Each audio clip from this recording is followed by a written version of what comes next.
कहानी की शुरुआत में हम एक लड़की को देखते हैं जो रोड के बीचों बीच अपनी जान देने के लिए सड़क पर लेटी हुई है। कुछ ही देर में इस रोड पर एक गाड़ी आ जाती है। यह लड़की जैसे ही उस गाड़ी को अपनी ओर आता देखती है तो एक दर्दनाक मौत के डर से वो अपना इरादा बदल लेती है और वो सड़क से उठकर किनारे पर चली जाती है। तब वो गाड़ी वाला इंसान भी इस लड़की की मदद के लिए नहीं रुकता। वो इसे नजरअंदाज करके आगे निकल जाता है जैसे उसने कुछ देखा ही नहीं हो। इस लड़की का नाम लीसा है। लीसा की जिंदगी बिल्कुल भी ठीक नहीं चल रही। दरअसल आज लीसा की बेटी का जन्मदिन है, लेकिन अब उसकी बेटी इस दुनिया में नहीं रही। तब हम देखते हैं कि जो गाड़ी कुछ देर पहले लीसा को इग्नोर करके आगे निकल गई थी, उसे अपनी गलती का एहसास होता है। इसलिए वो आदमी अपनी गाड़ी रिवर्स करके लीसा के पास आता है। गाड़ी के अंदर बैठा एडम नाम का आदमी लीसा से पूछता है, क्या तुम ठीक हो? जिस पर लीसा जवाब देती है, हाँ मैं ठीक हूँ, मुझे कुछ नहीं हुआ। इस पर उस आदमी ने लीसा को बताया कि इस सुनसान इलाके से शहर काफी दूर है, इसलिए अगर तुम चाहो तो मैं तुम्हें शहर तक लिफ्ट दे सकता हूँ। लीसा मान जाती है और फौरन उसकी गाड़ी में बैठ जाती है। सफर के दौरान एडम लीसा से पूछता है कि तुम अकेली इस सुनसान जगह में क्या कर रही थी? लीसा ने एडम को बताया कि आज मेरी बेटी का जन्मदिन है, जिस वजह से वो आज मुझे बहुत याद आ रही है, पर बदकिस्मती से वो अब इस दुनिया में नहीं रही और अब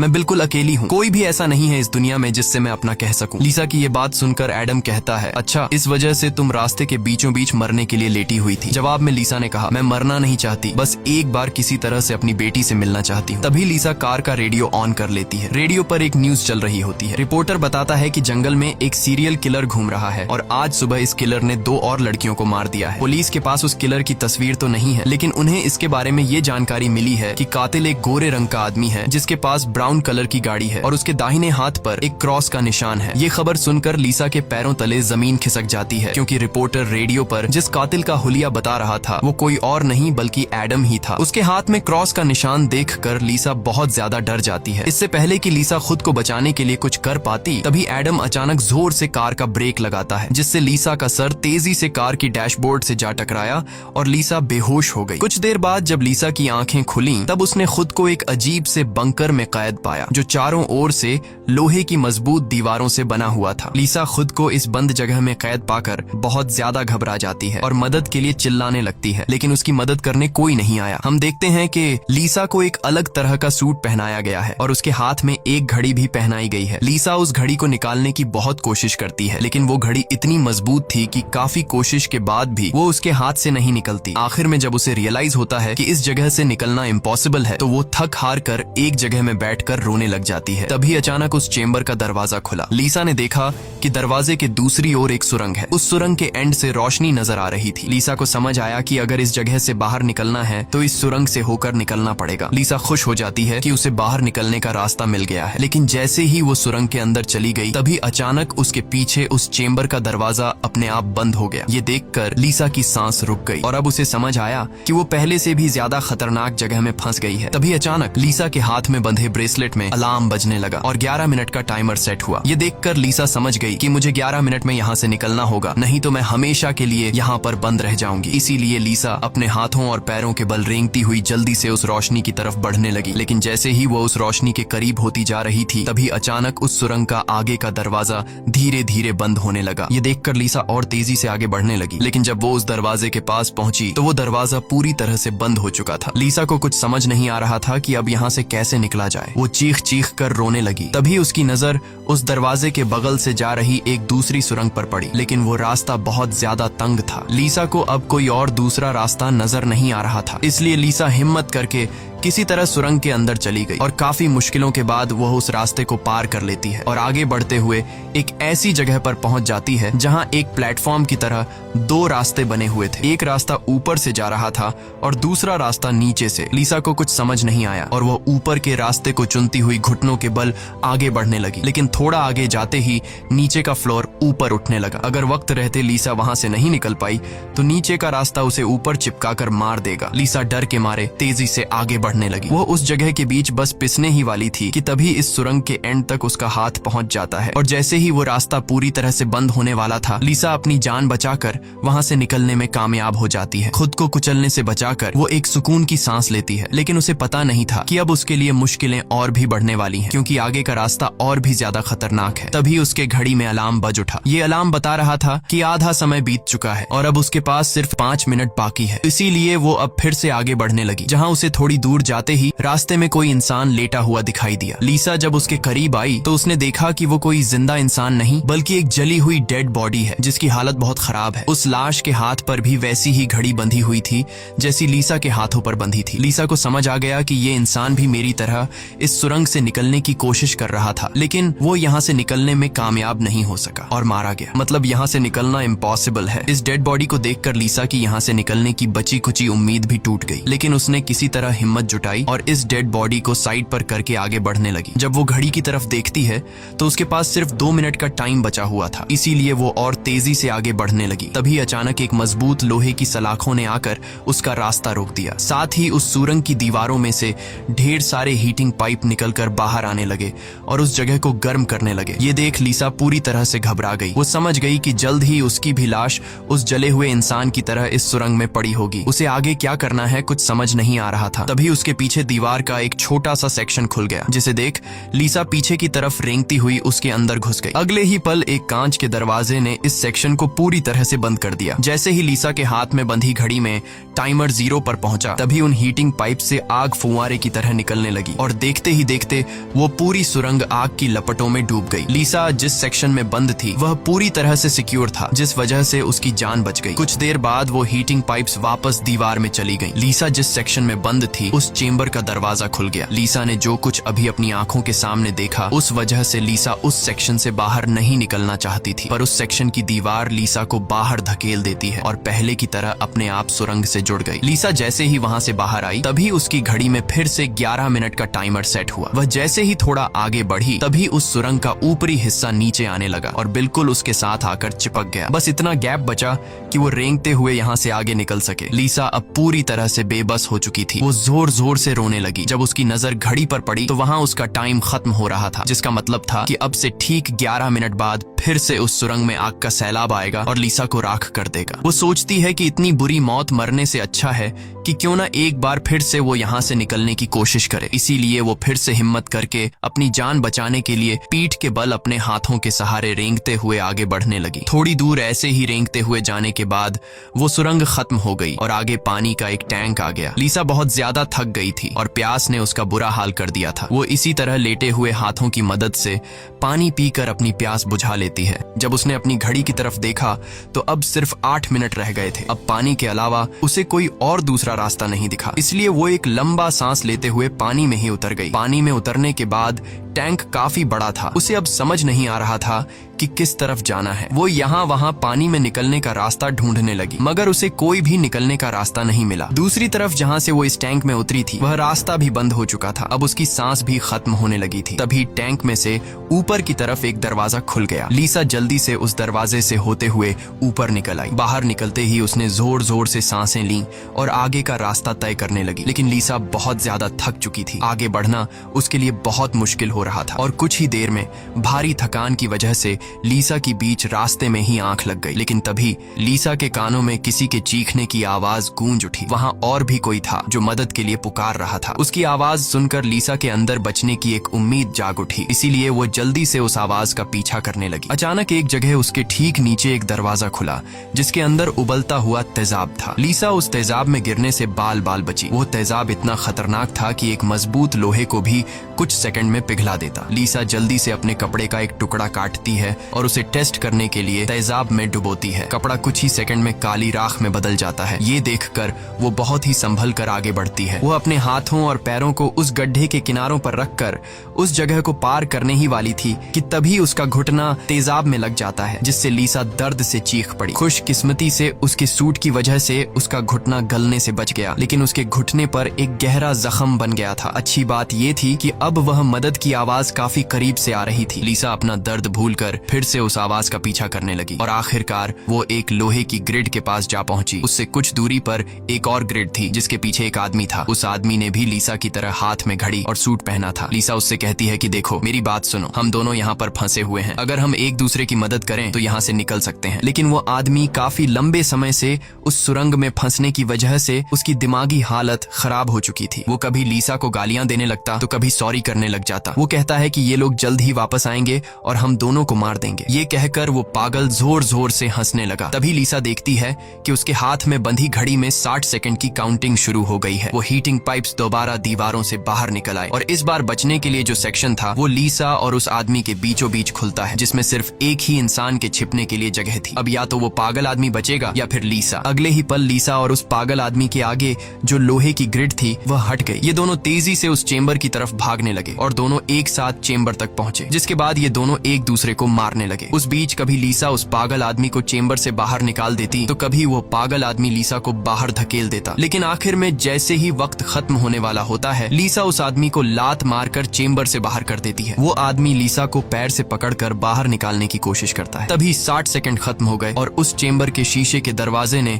उस आदमी का हाथ काट दिया। दर्द से वो आदमी चिल्ला उठा। तभी लीसा की नजर उस आदमी के हाथ पर पड़ी जिस पर क्रॉस का टैटू बना हुआ था। उस टैटू को देखकर लीसा समझ जाती है कि ये आदमी कोई और नहीं बल्कि उसे कार में बेहोश करने वाला सीरियल किलर एडम है। अब लीसा की सारी कंफ्यूजन दूर हो गई। पहले लीसा को लग रहा था कि एडम ने इसे यहाँ कैद करके रखा है, लेकिन उसकी ये सोच गलत थी क्योंकि एडम बेचारा तो अब खुद मौत के मुंह में था। इतने में ही लीसा की घड़ी पर 11 मिनट का वक्त पूरा हो गया और उन हीटिंग पाइप्स से निकलती तेज आग ने कुछ ही सेकंड्स में एडम को राख में बदल दिया। अपनी आंखों से एडम की इतनी भयानक मौत देखकर लीसा डर के मारे कांपने लगी। कुछ देर बाद सेक्शन के अंदर एक छोटे सुरंग में से एक रोबोट आता है। वह एक बहुत ही भयानक सा स्कल था। ये रोबोट लीसा को कोई नुकसान नहीं पहुंचाता बल्कि उसके तेजाब से जले हुए घुटने को ठीक कर देता है। लीसा ने उससे पूछा कि वो कौन है और उसे यहाँ क्यों लेकर आया है। जवाब में उस रोबोट के मुंह से एक टूल निकलता है और वो टूल लीसा के सूट के साथ कनेक्ट हो जाता है। उस टूल की मदद से लीसा को फ्लैशबैक की सारी बातें याद आने लगती हैं, जब वो कार में एडम के साथ थी और उसे एडम की सच्चाई का पता चलने पर एडम की उसके साथ झड़प हो गई थी। उस दौरान एडम ने लीसा पर चाकू से सीने पर वार किया और कार से बाहर फेंक दिया था। उसी पल लीसा को आसमान से उसकी ओर आती एक सफेद रोशनी दिखाई दी थी, जिसके बाद लीसा वापस प्रेजेंट में आती है। लीसा को अब एक बात समझ आ जाती है कि उन एलियंस ने ही दरिंदे एडम से उसकी जान बचाई थी और उसे यहाँ लाए थे। लेकिन वो उसे यहाँ क्यों लाए थे ये बताए बिना ही वो रोबोट वहाँ से निकल गया। लीसा ये भी समझ जाती है कि ये लोग जो भी हैं वे उसे मारना नहीं चाहते, बस उसे इस गेम को पार करना होगा, तभी वो यहाँ से निकल पाएगी। लीसा अब आगे का रास्ता तय करने उस चेंबर से बाहर आ गई। एडम का कटा हुआ हाथ भी वहाँ पर पड़ा हुआ था। उसी समय लीसा को उस कटे हाथ पर टाइमर के नीचे कुछ सिंबल्स दिखाई दिए। लीसा उन सिंबल्स का मतलब समझने की कोशिश कर ही रही थी कि तभी एक घूमता हुआ पंखा उसकी ओर आने लगा। उसे देख लीसा अपनी जान बचाने के लिए पीछे हटने लगी और उससे बाल बाल बचती हुई एक छेद से ऊपर की सुरंग में चली गई। तभी अचानक उसे सुरंग के ऊपर से किसी के चलने की आवाज सुनाई दी। वो आवाज एक जगह पर जाकर रुक गई। उस जगह पर सुरंग का ढक्कन खुला और उसमें से एक भयानक सा क्रीचर उतरा, जो देखने में तो इंसान था लेकिन जानवरों की तरह घुरा रहा था। उसका शरीर पूरी तरह से जल चुका था और उसकी आंखें सफेद पत्थर की तरह चमकदार थीं। तभी लीसा की नजर उसके कटे हुए हाथ की तरफ गई। उसका कटा हुआ हाथ देखकर लीसा समझ गई कि वो कोई और नहीं बल्कि एडम है, जो जलने के बाद एक राक्षस में बदल चुका है। अब वो लीसा को मारना चाहता था। एडम की आंखें जल गई थीं, इस वजह से वह लीसा को देख तो नहीं सकता था पर वो सुन सकता था। लीसा चुपचाप धीरे धीरे आगे बढ़ने लगती है, लेकिन तभी उसकी घड़ी के फर्श पर टकराने से एक हल्की सी आवाज गूंज उठी, जिससे एडम को उसकी भनक लग गई और तेजी से लीसा को मारने के लिए उसके पीछे आने लगा। लीसा उसके हाथ लगने ही वाली थी कि तभी लीसा एक पतली सुरंग से उस पार चली गई। एडम को कुछ नजर न आने की वजह से वह उस जगह को पार नहीं कर पाया। लीसा उस सुरंग से आगे बढ़ती हुई एक ऐसी जगह पर पहुंची जहां उसके पास आगे जाने के लिए 2 रास्ते थे। लीसा को कुछ समझ नहीं आ रहा था कि किस रास्ते को चुनना चाहिए। वह बहुत सोचने के बाद जब उसे कुछ समझ नहीं आता तो वह एक अंदाजे से लेफ्ट वाले सुरंग में घुस जाती है। सुरंग के बाहर एक कमरा था जिसकी चारों ओर कांच की दीवारें थीं। उन दीवारों पर लीसा को उसके पैदा होने से लेकर अपनी बेटी को जन्म देने तक की सारी यादें दिखाई दे रही थीं। वहां लीसा ने यह भी देखा कि किस तरह उसकी लापरवाही की वजह से उसकी बेटी की जान चली गई। लीसा अपनी बेटी को याद करके बहुत रोने लगती है। तभी उसने देखा कि ऊपर छत से एडम फिर से उसके पीछे आ रहा है, लेकिन लीसा उससे अपनी जान छुड़ाकर एक दूसरे सुरंग में पहुंच जाती है, जहां उसने कुछ ऐसा देखा जिससे उसकी खुशी का ठिकाना नहीं रहा। उसने देखा कि उस सुरंग के खत्म होने पर बाहर नीला आसमान चमक रहा है। अपनी आजादी को इतने करीब से देखकर लीसा में दोबारा हिम्मत आ गई, लेकिन उस सुरंग को पार करने के लिए उसे एक कंटीले रास्ते से होकर गुजरना पड़ेगा। अब सिर्फ 60 60 सेकंड का टाइम बचा हुआ था। अगले ही पल हीटिंग पाइप्स भी दीवार से बाहर निकल आए, जो 60 सेकंड्स खत्म होते ही उस जगह को आग से भरने वाले थे। लीसा बिना टाइम जाया किए इन कांटेदार तारों के नीचे से जाने लगी, जिससे वो कांटेदार तार उसकी बॉडी में घुसकर लीसा की पीठ बुरी तरह से काट देते हैं। लीसा बहुत ज्यादा तकलीफ में होती है और उसके पीठ से बहुत ज्यादा खून निकलने लगता है, लेकिन लीसा खुद की परवाह किए बिना धीरे धीरे आसमान की तरफ बढ़ने लगी। तभी पीछे सुरंग में चेंबर खुला, जिसमें एडम झट से जाकर छिप गया। अब कुछ ही देर में आग का सैलाब आने वाला था। खून से लथपथ लीसा बाहर निकलने की कोशिश में थी, लेकिन बहुत ज्यादा खून बहने की वजह से अब आगे बढ़ना उसे मुश्किल हो रहा था। उसकी आंखें धुंधली हो रही थीं। तभी 60 सेकंड्स खत्म हो गए और अगले ही पल वहां आग बरसनी शुरू हुई। उससे पहले कि वो आग का सैलाब लीसा को भी अपनी चपेट में लेता, लीसा के ठीक नीचे एक द्वार खुला और वो नीचे एक चेंबर में जा गिरी और बेहोश हो गई। थोड़ी देर बाद जब लीसा की आंख खुली तो उसने देखा कि वो फिर से उसी जगह पर आ गई है जहां से उसने बढ़ना शुरू किया था। यानी अब तक उसने जितनी भी मेहनत की यहाँ से निकलने की, वो सारी जाया चली गई। ये देखकर लीसा अब पूरी तरह से टूट चुकी थी। तभी वो रोबोट उसकी मरहम पट्टी के लिए दोबारा आ जाता है। लीसा ने उसे मरहम पट्टी करने से रोका, क्योंकि वो दोबारा ये सब दोहराने के लिए तैयार नहीं थी। उसने रोबोट से कहा कि वो अब सिर्फ मरना चाहती है। उस रोबोट ने लीसा की बात मान ली और उसके मुंह से एक इंजेक्शन निकलकर लीसा के शरीर की तरफ बढ़ने लगा। तभी लीसा को एडम के हाथ पर बने हुए निशान याद आ गए। वो समझ गई कि जरूर वो निशान यहाँ से बाहर निकलने का रास्ता बताते हैं, इसलिए वो अपने खून से दीवार पर एडम के हाथ पर बने हुए निशान बनाने लगी, जिसे काफी गौर से देखने के बाद लीसा को पता लगा कि ये तो एरो है जो यहाँ से निकलने की डायरेक्शन बताते हैं। जैसे कि पहला एरो लेफ्ट साइड की तरफ मुड़ा हुआ था, जिसका मतलब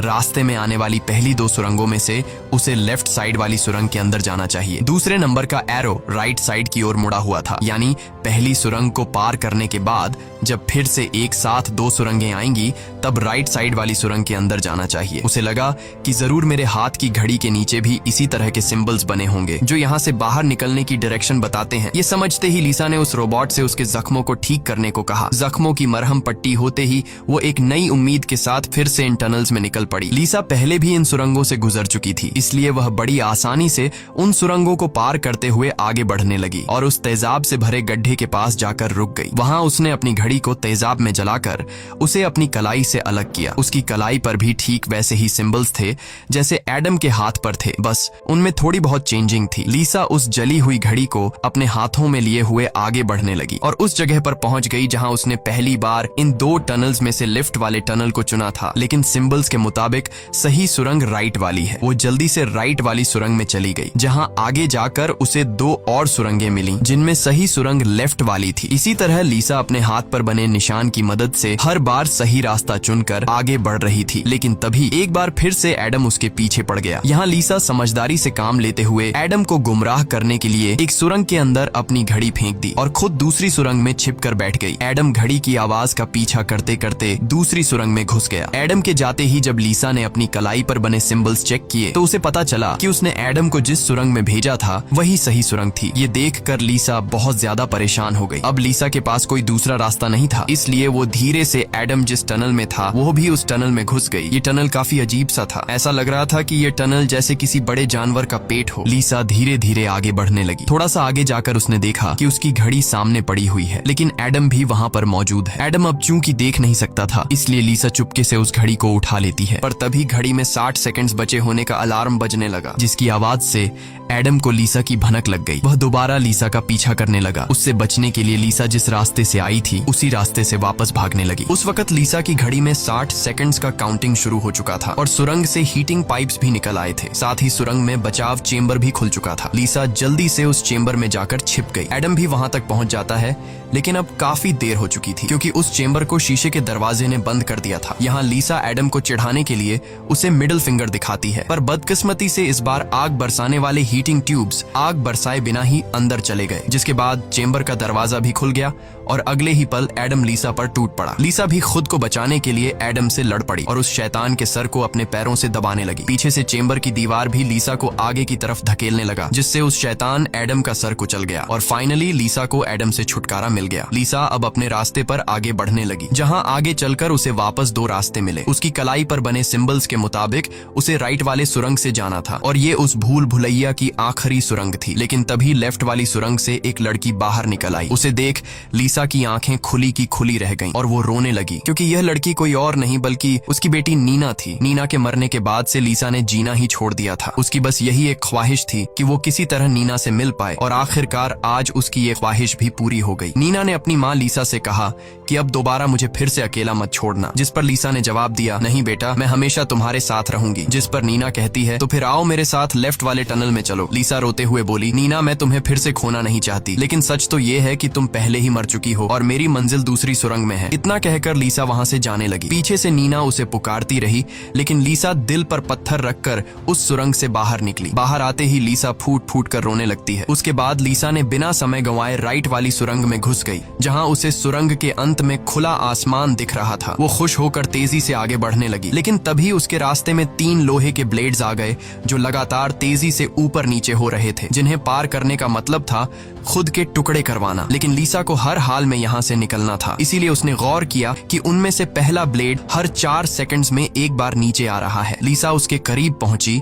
और जैसे ही वो ब्लेड ऊपर गया तो 4 सेकंड्स पूरे होने से पहले झट से उस पार चली गई। उसके बाद वो दूसरे ब्लेड के पास पहुंच जाती है। इसी तरह दूसरा ब्लेड हर 3 सेकंड्स में नीचे आ रहा था। लीसा ने हिम्मत दिखाते हुए उसे भी पार कर लिया, लेकिन लास्ट वाला ब्लेड सिर्फ 2 सेकंड्स में नीचे आ रहा था, जिसे पार करना लीसा के लिए बहुत ही मुश्किल था। पर आजादी की चाहत में लीसा ने उसे भी पार तो कर दिया, लेकिन बदकिस्मती से उसका पैर ब्लेड के बीच आकर कट गया। लीसा का दर्द से बुरा हाल हो गया था, लेकिन लीसा अपने पैर की परवाह किए बिना सुरंग के एंड तक पहुंच जाती है, जहां उसे खुला आसमान नजर आ रहा था। लेकिन जैसे ही उसने अपना हाथ सुरंग से बाहर निकालने के लिए आगे बढ़ाया, उसका हाथ सामने लगाए स्क्रीन पर जा लगा, जहां खुले आसमान का वीडियो चल रहा था। ये देखकर लीसा बहुत ज्यादा मायूस हुई। उसने कहा, मैंने वो सब कुछ किया जो मुझे करने को कहा गया था। उसके बाद वो पागलों की तरह हंसने लगी। तभी सुरंग से हीटिंग पाइप्स निकल आए, क्योंकि अब कुछ देर बाद 11 मिनट का टाइम खत्म होने वाला था। लीसा अब सुकून से मौत का इंतजार करने लगी, लेकिन इस बार वो हीटिंग पाइप्स उसे जलाए बिना ही वापस सुरंग में चली गई। तभी अचानक सुरंग का ऊपर का हिस्सा खुल गया और एक तेज रोशनी लीसा पर पड़ी। लीसा का शरीर अपने आप हवा में उठने लगा और उस रोशनी में समा गया। थोड़ी देर बाद जब लीसा की आंख खुली तो उसने खुद को एक झरने के किनारे पाया, जिसे देख लीसा के चेहरे पर मुस्कान वापस लौट आई। वहाँ पर नीना भी मौजूद थी। लीसा ने नीना से पूछा, क्या मैं मर चुकी हूँ? इस पर नीना ने कहा, तुम्हारा शरीर एक बार नहीं बल्कि अब तक कई बार मर चुका है। लीसा ने फिर से पूछा कि अब यहाँ मुझे क्या करना है? जिस पर नीना ने जवाब दिया, यहाँ तुम्हें बस जीना है और कुछ नहीं करना। यहाँ हमें पता चलता है कि जिस जगह पर लीसा अब मौजूद थी वो जगह दुनिया नहीं बल्कि कुछ और ही थी और किसी स्वर्ग की तरह खूबसूरत थी। इस फिल्म की शॉर्टकट एक्सप्लेनेशन ये है कि लीसा जब एडम के साथ कार में सफर कर रही थी, तब एडम ने लीसा पर चाकू से वार करके उसे मार दिया, जिसके बाद वह सीधा नरक पहुंची। वहाँ उसके पाप धुल गए और एंड में वह स्वर्ग जा पहुंची। इसी के साथ ये कहानी खत्म हो जाती है। अगर वीडियो आपको अच्छी लगी हो तो हमारे चैनल को सब्सक्राइब और वीडियो को लाइक कीजिए।